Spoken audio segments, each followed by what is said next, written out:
بسم اللہ الرحمن الرحیم۔ میت کے متعلق کچھ سوالات ہیں۔ نمبر 1 یہ کہ کیا تدفین کے بعد سورہ بقرہ کا اول اور آخر حصہ جہراً تلاوت کیا جائے یا سرراً، یعنی بآواز بلند پڑھیں یا پھر بغیر آواز کے؟ دعا اجتماعی کی جائے یا انفرادی؟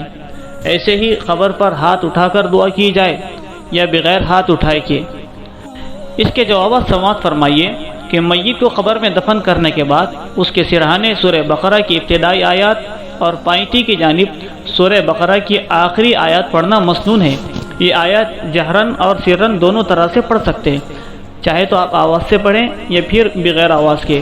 اس سلسلے میں 2 روایتیں ملتی ہیں۔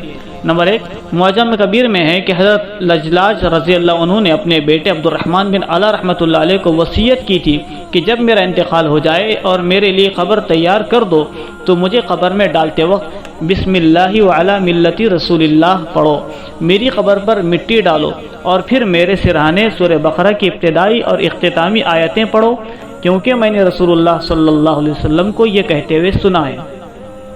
امام نور الدین حیثمی رحمۃ اللہ علیہ نے اس روایت کے راویوں کی توثیق کی ہے۔ دوسری روایت ہے کہ حضرت عبداللہ بن عمر رضی اللہ عنہما سے روایت ہے کہ رسول اللہ صلی اللہ علیہ وسلم کا ارشاد ہے کہ جب تم میں سے کسی کا انتقال ہو جائے تو اسے روکے مت رکھو، بلکہ جلد از جلد قبر تک پہنچاؤ، اس کے سرہانے سورہ بقرہ کی ابتدائی آیات اور پائنٹی کی جانب سورہ بقرہ کی اختتامی آیات پڑھی جائیں۔ علامہ شامی رحمۃ اللہ علیہ فرماتے ہیں کہ نبی کریم صلی اللہ علیہ وسلم سے ثابت ہے کہ آپ صلی اللہ علیہ وسلم نے میت کے سرہانے سورہ بقرہ کی ابتدائی اور پیروں کی جانب اختتامی آیات پڑھی۔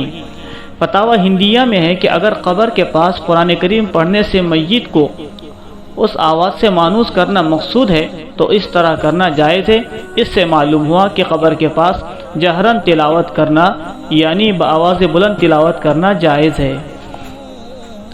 دوسری بات یہ کہ قبر میں تدفین کے بعد اولاً مذکورہ آیت پڑھی جائیں اور آخر میں دعا کی جائے، یہی متوارث عمل ہے۔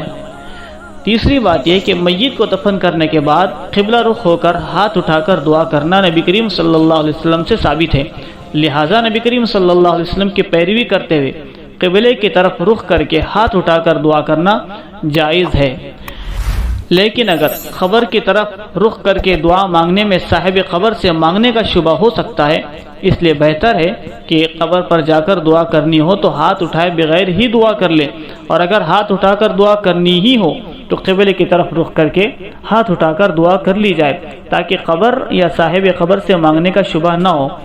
ملفوظات حکیم الامت میں لکھا ہے کہ قبر پر ہاتھ اٹھا کر دعا نہ مانگنا چاہیے، حتیٰ کہ دفن کے وقت بھی انتظام شریعت اسی میں ملحوظ ہے تاکہ کسی کو یہ شبہ نہ ہو جائے کہ مردے سے حاجت مانگی جاتی ہے۔ واللہ اعلم بالصواب۔